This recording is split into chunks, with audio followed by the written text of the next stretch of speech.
Hello everyone. As you know that we are learning our 18th lesson from environmental studies and that is my family and home.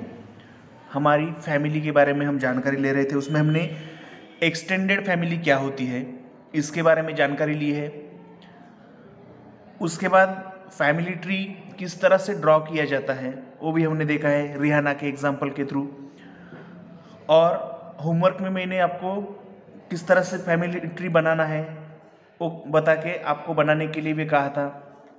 कुछ लोगों ने बनाया भी है। Okay, अभी हम इस लेसन का जो रिमेनिंग पार्ट है, बचा हुआ पार्ट है, वो देखेंगे पेज नंबर 107 पर का changes in the family system.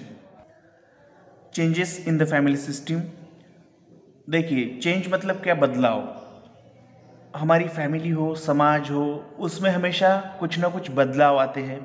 तो अभी किस तरह से फैमिली सिस्टम में चेंज हुए हैं वो हमें देखना है। The family system changes as it times goes by together and form at one time. Grandparents, aunts, uncles, parents, siblings and cousins all live together and form one big family. एक family में grand parents, uncle, aunty, other parents, आपके cousins, ये जब एक जगह पर रहते हैं तो ऐसे फैमिली को बिग फैमिली कहा जाता है।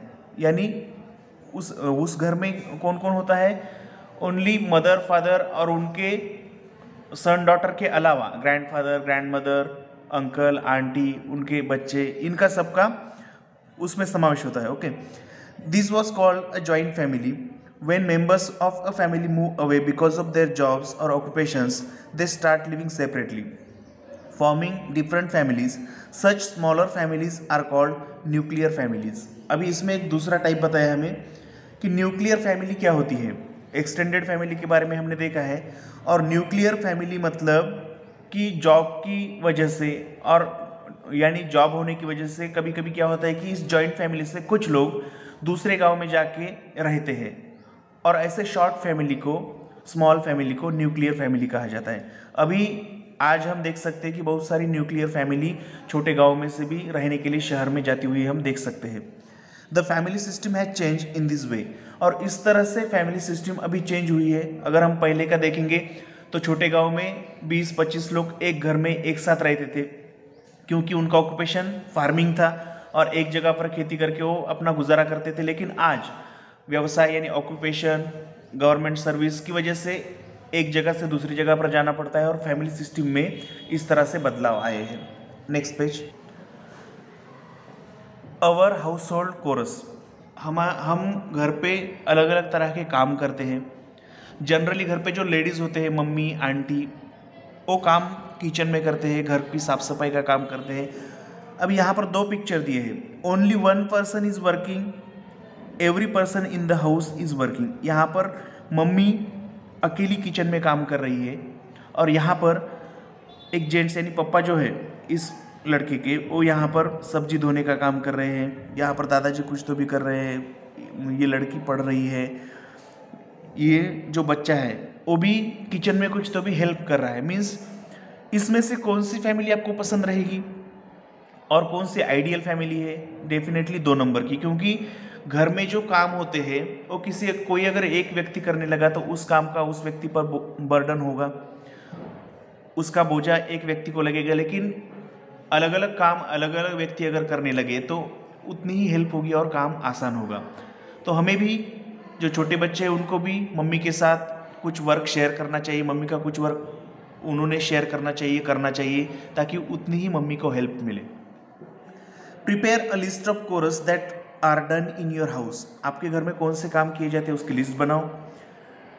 Who does this chores in your house, who does this chores in your house, ये वर्क कौन करता है आपके घर में वो बताना है। Which of this chores do you like to do, इन कामों में से कौन से काम करना आपको पसंद है। Do you do each others chores, एक दूसरे के काम आप करते हो क्या घर में, इनके आंसर आपको देने हैं। Storing water, cooking and cleaning are chores that need to be done in family every day. घर में हर दिन कौन से काम होते हैं? बर्तनों में पानी भरना, खाना पकाना, साफ सफाई, इस तरह के अलग अलग काम घर में होते हैं। Functions and festivals are often celebrated in the house. We have to welcome and entertain guest. कभी फेस्टिवल होता है, मैरिज सेरेमनी होती है, अलग अलग तरह के बर्थडे हम सेलिब्रेट करते हैं, एनिवर्सरी सेलिब्रेट करते हैं, तो ऐसे वक्त जो गेस्ट हमारे घर पे आते हैं, जो मेहमान हमारे घर पे आते हैं, तो उनकी यानी जो हम क्या कह सकते हैं उसे, उनका हमें अच्छी तरह से वेलकम करना चाहिए, उनको एंटरटेन करना चाहिए। हमारी वजह से उनको कुछ तकलीफ हो ऐसा बर्ताव हमें नहीं करना चाहिए। The elderly people in the family need special attention, we should care of their health. घर में जो बूढ़े व्यक्ति होते हैं, एल्डरली पीपल, जो आपके दादाजी है, दादी है, दादी माँ है, तो उम्र के हिसाब से उनकी तबीयत थोड़ी अच्छी नहीं रहती, तो ऐसे वक्त उनकी देखभाल करना भी आपकी जिम्मेदारी है, ये आपकी रिस्पॉन्सिबिलिटी है। There are many household chores which must be share by everyone. Everyone in a family shares the work, no one has to bear the burden alone. अगर घर में जो कुछ भी काम है वो सब लोग मिलके करेंगे, तो किसी एक व्यक्ति को वो काम करना नहीं पड़ेगा। Each chore is important and family members do this chores with love and affection, we should be grateful for that. और जिस फैमिली में हम रहते हैं उस फैमिली में लव एंड अफेक्शन होता है, एक दूसरे के प्रति आदर होता है, सम्मान होता है, और हम सेफ एंड सिक्योर भी महसूस करते हैं। तो हमें जिस फैमिली में हम रहते हैं, हमारे जो एल्डर पीपल है वो हमारी देखभाल करते हैं, तो उनका हमें शुक्रिया अदा करना चाहिए, हमें उनके प्रति कृतज्ञ रहना चाहिए। Okay, keeping the house clean and beautiful. यहाँ पर और दो पिक्चर दिए हैं, a tidy house, a littered house. अभी टाइडी हाउस मीन्स नीट नेट का घर, जिसमें हर वस्तु अपने अपने जगह पर रखी है, एंड लिटर्ड हाउस मीन्स अस्ताव्यस्त, एक भी वस्तु एक जगह पर नहीं है। इस हाउस में देखिए कितना क्लीन महसूस हो रहा है, बुक्स के शेल्फ में बुक्स है, टेबल पर एक बुक है, यहाँ पर टीवी या कंप्यूटर है, सब अच्छा दिख रहा है। लेकिन यहाँ पर देखिए टीवी पर मफलर डाली हुई है, यहाँ का तकिया कहाँ पर गायब है, बुक्स एक ही टेबल पर बहुत सारे गिरे हैं, यहाँ पर एक रुमाल डाला हुआ है, यानी कोई भी वस्तु अपने जगह पर नहीं है, बुक्स भी ऊपर नीचे किए हैं। तो आपको इसमें से कौन सा हाउस अच्छा लगेगा? डेफिनेटली फर्स्ट नंबर का हाउस अच्छा लगेगा। और आपके घर पे कोई मेहमान आया, कोई गेस्ट आया, तो उनको भी ऐसा ही घर देखना पसंद रहेगा, न कि दूसरी तरफ का। Okay, next page. A clean and tidy house is pleasing, if there is a mess everywhere no one can find their things on time.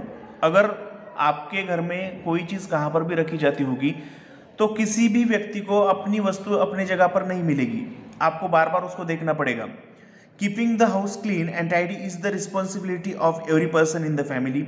We should throw rubbish in the dustbin and not throw it around. घर साफ सुथरा रखना घर के हर एक सदस्य का काम है, और जो कचरा है, जो वेस्ट थिंग्स है, वो हमें डस्टबिन में फेंकना चाहिए, न कि इधर उधर आंगन में कहाँ पर नहीं फेंकना चाहिए। जो गार्बेज है, garbage should never be thrown outside the house, this will help to keep the environment clean. और हमारा जो पर्यावरण है वो स्वस्थ और क्लीन रखने के लिए, स्वच्छ रखने के लिए ये हेल्पफुल होगा कि आपको क्या करना चाहिए कि जो कचरा है, जो गार्बेज है, वो डस्टबिन में ही डालना चाहिए, ताकि घर भर न फैले।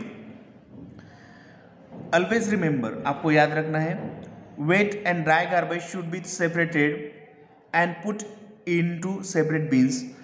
Wet garbage is useful for making manure. Paper, glass and metal can be sorted out from dry garbage and recycled. जो कचरा है उसका wet garbage and dry garbage ऐसे दो प्रकार है। वेट गार्बेज जो होता है, जो हमारे घर पे सब्जी पत्ता लाया जाता है, वेजिटेबल्स लाए जाते हैं, फ्रूट्स लाए जाते हैं, उनके जो पिल्स है, उनके जो कुछ भी रॉ पार्ट्स से बचे हुए रिमेनिंग पार्ट्स है, उनका हम मैन्योर यानी खाद बना सकते हैं। और जो गार्बेज पेपर, ग्लास, मेटल्स है, उनको फिर से हम बेच के फिर से उससे रिसाइकल करके अलग अलग तरह की चीज़ें बनाई जा सकती है उससे। यानी दोनों भी तरह के कचरे हम यूज़ में ला सकते हैं, उसको रिसाइकल कर सकते हैं, रीयूज कर सकते हैं उसका। डू यू नो, आपको पता है, the use of electronic devices like mobiles, CDs, DVDs, pen drives and computers has increased greatly. आज हर एक के घर पे टीवी है, CD, DVD तो अभी पुराने हो चुके हैं, मोबाइल हर एक के घर पे 2, 4, 5 है, सब उसका यूज़ कर रहे हैं। When these things are damaged, they become useless, जब ये डैमेज हो जाते हैं तो बिना काम के हो जाते हैं, यूजलेस हो जाते हैं। This gives rise to e waste, the disposal of e waste is a big problem. हमने देखा कि ड्राई गार्बेज जो है उसको हम रिसाइकल कर सकते हैं, वेट गार्बेज को हम उसको गला के उसका हम मैन्योर बना सकते हैं, लेकिन जो ई वेस्ट है मतलब इलेक्ट्रॉनिक वेस्ट, हमारे घर पे radio, TV, tape recorder, CD, DVD, mobile, इस तरह के इलेक्ट्रॉनिक डिवाइसेस होते हैं, लेकिन वो जब तक अच्छी कंडीशन में है तब तक हम उसको यूज़ करते हैं, लेकिन एक बार ख़राब होने के बाद वो हम फेंक देते हैं। वो एक तो डिस्पोज भी नहीं हो सकते और उनका रीयूज़ भी नहीं किया जा सकता। तो आज हर एक देश के सामने एक सवाल है कि इस ई वेस्ट का हम क्या करेंगे। Okay, next page. We celebrate many festivals in the family. In the same way, different kinds of festivals are celebrated in different regions of country. हम अलग अलग तरह के त्यौहार मनाते हैं। जैसे महाराष्ट्र में हम रहते हैं तो महाराष्ट्र में अलग त्यौहार है, और वही अगर हम पंजाब में गए तो पंजाब, हरियाणा, उत्तर प्रदेश, कश्मीर, उनमें कुछ रीजनल फेस्टिवल्स अलग है। Agriculture is the main occupation in our country. Occupation means व्यवसाय। हमारे देश के लगभग 65% लोग एग्रीकल्चर ऑक्यूपेशन में खेती करते हैं, किसान हैं। Many of our festivals are related to agriculture and environment. हमारे जनरली हर एक त्यौहार एनवायरनमेंट से रिलेटेड है, संबंधित है। Holi is the festival that marks the end of winter. Holi एक ऐसा फेस्टिवल है जो कि विंटर के लास्ट में आता है, अभी मार्च मंथ में है। In Punjab Baisakhi celebrated at harvest time. Punjab में जब गेहूँ कटाई के लिए आता है, हार्वेस्टिंग के लिए आता है, तो उस वक्त बैसाखी सेलिब्रेट की जाती है। इन Maharashtra we celebrate Bail Pola when the sowing of the crop is over. जब हमारे महाराष्ट्र में बरसात के दिनों में जब हमारे खेतों के काम हो जाते हैं कंप्लीट, तो उस वक्त हम बैल पोड़ा सेलिब्रेट करते हैं। During the harvest season in Tamil Nadu Pongal is celebrated. Tamil Nadu में वही बैल पोड़ा पोंगल नाम से सेलिब्रेट किया जाता है। While in Kerala they celebrate Onam, और केरला भी एक स्टेट है तो वहाँ पर ओनम सेलिब्रेट किया जाता है। Dasara, Diwali and Gudi Padwa are celebrated when the farm produce is ready.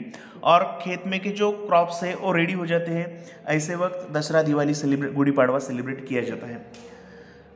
Paryushan Parva, Buddha Purnima, Ramzan, Eid, Christmas and Pateti are important festivals. अभी ये हमारे इंडिया में अलग अलग धर्म के लोग रहते हैं, हिंदू, मुस्लिम, सिख, बौद्ध, जैन, तो हर एक के ये फेस्टिवल्स है। पर्यूषण पर्व जैन बांधव सेलिब्रेट करते हैं, बुद्ध पूर्णिमा बुद्धिस्ट लोग सेलिब्रेट करते हैं, रमज़ान, ईद मुस्लिम भाई हमारे सेलिब्रेट करते हैं, हम भी क्रिसमस जो ईसाई धर्म के क्रिश्चियन लोग सेलिब्रेट करते हैं, चर्च में प्रार्थना करते हैं यीशु से।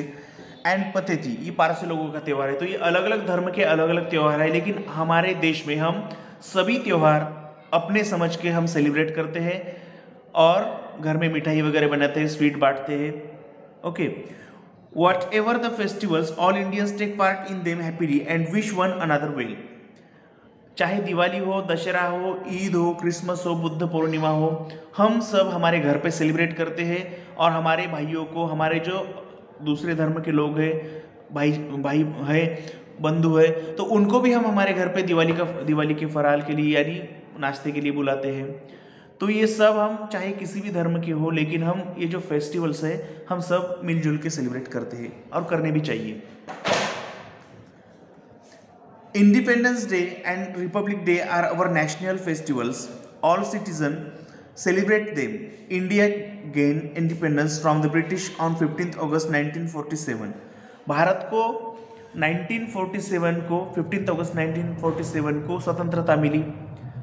इसके याद में वो दिन इंडिपेंडेंस डे के तौर पर हम मनाते हैं, हर साल स्कूल में भी मनाते हैं। Hence that day is celebrated as Independence Day. The Indian Constitution came into effect from 26th of January 1950. हमारी जो इंडियन कॉन्स्टिट्यूशन है, राज्य घटना है, वो उसका इम्प्लीमेंटेशन यानी वो उस दिन से हमारे व्यवहार में आई, लागू की गई। तो 26 जनवरी 1950 से हम 26 जनवरी as a Republic Day celebrate करते हैं। ये दोनों भी नेशनल फेस्टिवल्स किसी एक राज्य में नहीं, टोटल स्टेट्स नेशनल टेरिटरीज में ये यानी पूरे इंडिया में इन दोनों नेशनल फेस्टिवल का सेलिब्रेशन किया जाता है। School, college, bank, police station, इस तरह के गवर्नमेंट ऑफिस या प्राइवेट ऑफिस में भी इनका सेलिब्रेशन किया जाता है। So this day is known as Republic Day. Okay, festivals bring people together, the feeling of togetherness grows. त्यौहार जब होते हैं तो लोग एक जगह पर आते हैं, उनमें एकजुट बढ़ती है, एकता बढ़ती है। Festivals include songs, dances, rangolis, games, competitions and races. Festival में क्या क्या होता है? सॉन्ग होते हैं, डांस होते हैं, रंगोली ड्रॉ की जाती है, गेम्स अरेंज किए जाते हैं, अलग अलग तरह के कॉम्पिटिशन और रेसेस लगाए जाते हैं। This gives us joy. While celebrating festivals we must take care not to harm the environment. लेकिन जब हम कोई भी फेस्टिवल सेलिब्रेट करते हैं तो एनवायरनमेंट को उससे हानि नहीं पहुँचे, ऐसी हमें देखभाल करनी चाहिए। Small children and old people suffer if music is played too loudly.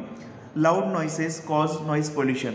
जैसे एयर पोल्यूशन होता है, वायु प्रदूषण, वैसे ही ज़्यादा आवाज़ में जब हम कोई बॉक्स या कोई साउंड लगाते हैं, माइक लगाते हैं, तो ऐसे वक्त साउंड पोल्यूशन होता है और जिसका बैड इफेक्ट हमारे कानों पर होता है। जो छोटे बच्चे और बूढ़े लोग हैं उन पर तो ज़्यादातर उसका इफेक्ट होता है। अभी डू यू नो में एक दिया है, देखिए, India has several Adivasi tribes. The Warli tribes lives in Thane district. In June, at the beginning of the monsoon, they celebrate a family festival called Koli Bhaji. India में, हमारे भारत में अलग अलग तरह की आदिवासी जनजातियां हैं, प्रजातियां हैं, और ये जातियां, जमातियां क्या करती हैं? जून में जब बारिश शुरू होती है, मानसून स्टार्ट होता है, तो उस वक्त वो एक सेलिब्रेट करते हैं त्यौहार जिसका नाम है कोली भाजी। Kodi is wild plant that is used as a vegetable. This plant grows after the rains begin. Family members go out into the surroundings and collect fresh tender koli. The vegetables is cooked and offering is placed before the gods. Then all the members of the family eat together. देखिए, Thane district में जो वारली लोग हैं, वारली जमाती के लोग हैं, आदिवासी लोग हैं, और जून में जब बारिश होती है तब एक कोली नाम की कोली नाम की एक सब्जी है, वाइल्ड प्लांट है, छोटी सी, जो बरसात के दिनों में उगती है। उसके जो टेंडर नाजुक पत्तियां तोड़ के लाते हैं और उसकी सब्जी बनाते हैं हर एक के घर में, और अपने भगवान को उसका चढ़ावा चढ़ाते हैं, नैवेद्य दिखाते हैं, और सब लोग मिलजुल के वो सब्जी खाते हैं। वो आदिवासी जमातियाँ जंगलों में रहती है, खेतों में रहते हैं, तो इस तरह का फेस्टिवल वो सेलिब्रेट करते हैं। Next, Makar Sankranti is festival celebrated in winter. अभी 15 जनवरी को मकर संक्रांति है। हमारे इंडिया में, स्पेशली महाराष्ट्र में, मकर संक्रांति सेलिब्रेट की जाती है। On this day friends and relatives gives each other tilgul, sesame and jaggery. अपने दोस्तों को, मेहमानों को, हमारे जो रिलेटिव्स हैं उनको हम उस दिन तिलगुड़ देते हैं। Sesame is an important winter crop. Sesame is a good food for winter as it helps to keep us warm. ठंड के दिनों में, विंटर सीजन में ठंड ज़्यादा होती है, लेकिन जनवरी मंथ से समर सीजन लगभग स्टार्ट होता है, तो हमारी बॉडी को उसके लिए रेडी करने के लिए हम सीसम यानी तिल खाते हैं, जिससे हमारी बॉडी गर्म रहने में मदद होती है। सो हमारे ये जो सब फेस्टिवल्स है एग्रीकल्चर रिलेटेड है और उनका एक साइंटिफिक रीज़न है। ओके, तो हमने आवर फैमिली एंड होम ये लेसन कंप्लीट किया है बच्चों। इसके जो क्वेश्चन आंसर्स हैं हम वो नेक्स्ट वीडियो में और PDF थ्रू देखेंगे। Okay friends, thank you.